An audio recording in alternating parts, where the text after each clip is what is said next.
Гиннес. Әлемдік рекордтар немесе бүкіл әлемдік рекордтар кітабы, Гиннес рекордтар кітабы және Гиннес әлемдік рекордтар кітабы. Бұл осынау жер жаһандағы жұмырбасты пенделердің ғана емес. Жыбырлаған жәндіктерден бастап түрлі тіршілік иелерінің, табиғат таңғажайыптарының қандай да бір ерекшеліктері, жұртты таң қалдырған өзгешеліктері туралы әлемдік анықтамалық.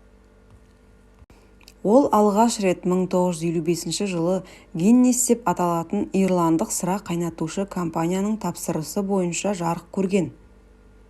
Идеяның авторы Хью Бивер. Ол ирландық және британдық сыраханалардағы үнемі үзілмейтін, басы да аяғы да жоқ әлемдегі ең деген дауды шешу үшін осы тақырып төңірегінде қандай да бір беделді басылым болуы керек деген ойға келеді. Осылайша 1955 жылдың 27 тамызында бұл кітаптың алғашқы шығарылымы жарық көреді. Тағы бір қызықты дерек, қоғамдық кітапханаларда көп қолды болатын кітапта осы Гиннес рекордтар кітабы екен. Ол ең көп ұрланатын кітап ретінде рекордтар тізіміне енгізілген. Адам сенгісіз рекордтар. Гиннес рекордтар кітабында қызықты жағдайлар жиі кездеседі. Олардың ішінде таң қаларлығы да, адам шошырлығы да бар. Елді жаға ұстатқан жағдайлар топтамасын осы кітаптан ғана көруге болады. Зомбиге айналдыратын саңырауқұлақ туралы естіп пе едіңіз? Бұл саңырауқұлақ кардицепс деп аталады.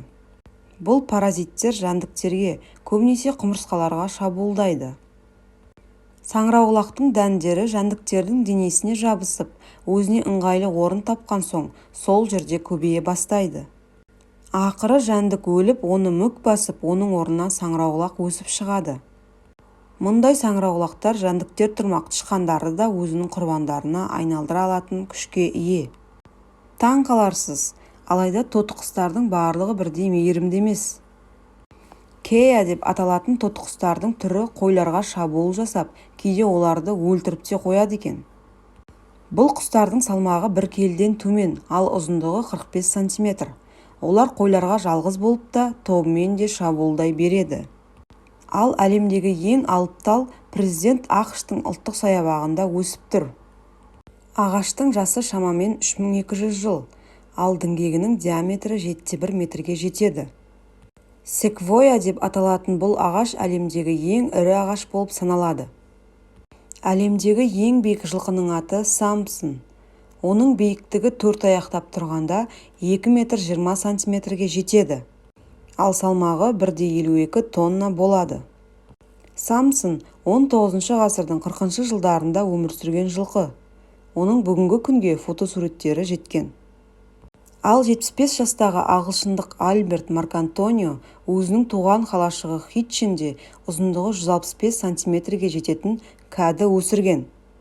Салақұлаш ұзын кәді рекордтар кітабына енді. Сондай-ақ кез келген ортаның түсіне ене алатын геккон да Гиннестер кітабының рекордшысы болып табылады. 1921 жылы Қазан қаласында ауға іліккен бекіре балығының салмағы 1,5 тоннаны құрады. Оны рекордқа енгізген сарапшылар мұндай балықтың әлемде бірінші рет тіркеліп отырғанын мойындады. 1955 жылдан бастап шығарыла бастаған Гиннес рекордтар кітабындағы рекордтар әр жылдарда жаңа рекордтармен жаңартылып отырды. Алайда бүгінгі күнге дейін өзгеріссіз өз рекордын сақтап тұрған жазбалар да жоқ емес. Мәселен, Роберт Уодлоу есімді ұзынтұра жігіттің бойы 2 метр 75 сантиметрге дейін жеткен. Алайда ол небары 22 жыл ғана өмір сүреді.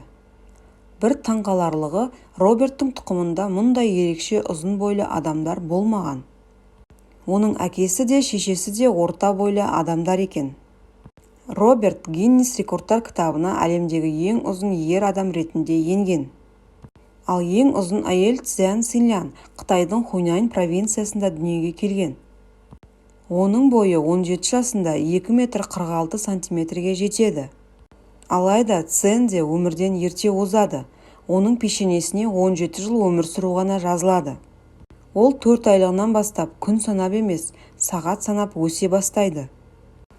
4 жасында Ценнің бойы адам сенгісіз 1 метр 56 сантиметрге жетеді, ал 13 жасында 2 метр 17 сантиметр болады.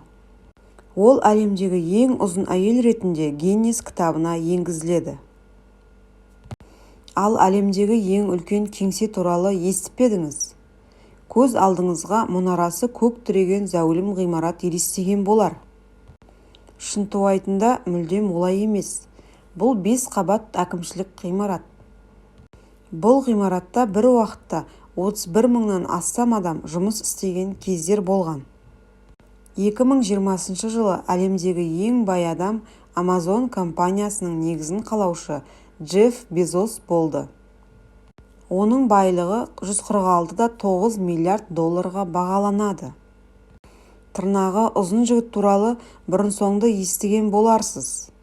Үндістандық Сридхар Чиллал ол 14 жасынан бастап сол қолының тырнағына қайшы тегізбей өсіре бастайды.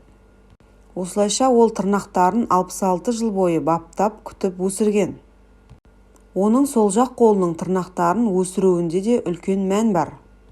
Сридхар ең болмаса бір қолмен жұмыс жасайын деген ниетпен оң қолының тырнақтарын күнделікті қиып отырады. Ал сол қолы ештеңеге мүлдем жарамсыз болып қалады. Сридхар ақыры тырнақтарын кесу туралы шешім қабылдаған уақытта тырнақтарының ұзындығы 9,6 сантиметрге жеткен. Найзағай ешқашан бір жерге 2 рет соқпайды дейді ғалымдар. Расында солай ма? Әрине, бұл өте сирек кездесетін жағдай.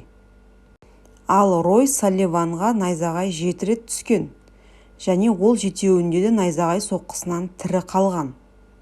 Оны жерлестері найзағай адам деп атайды екен. Оған алғаш рет найзағай 1942 жылы түскен. Осылайша 1977 жылға дейін Рой бейбақ 7 рет найзағайдың соққысын алған. Құдды бір Ройдың ізінен қалмай қойған найзағай шабуылы дерсің. Әрине, әр найзағай соққан сайын Ройдың есін жинауы оңай болмады. Аяқ қолының тырнақтарын қасын күйік шалды, шашы 2 рет жанып кетеді. Оның денесі ғана емес, іш құрылысы да күйіктен зардап шегеді. 7 найзағайдан аман өткен Рой алайда 1983 жылы өз-өзіне қол жұмсап көз жұмады. Адамдар орнатсам деп қызыға бермейтін тағы бір рекордтық жазба бәлкім семіздік болар. Гиннес рекордтар кітабының тарихында салмағы ең ауыр адам ретінде тіркелген Джон Брауэр Миноктың салмағы 635 килограмм болған. Минок кішкентайынан етшеңді болған көрінеді. Оның салмағы 12-дегі жасөспірім шағында 133 килограмм болған, ал 22 жасында бойы 1 метр 85 сантиметр, салмағы 230 килограмм болды. Достар, сонымен Гиннес кітабының қызықты деректерін бүгінге осымен аяқтаймын. Ал бұдан да ең қызықты деректерді алдағы уақыттарда сіздермен бөлісіп отырамын. Каналға тіркеліп, лайк басып, коммент жазып мені қолдап кетулеріңізге болады.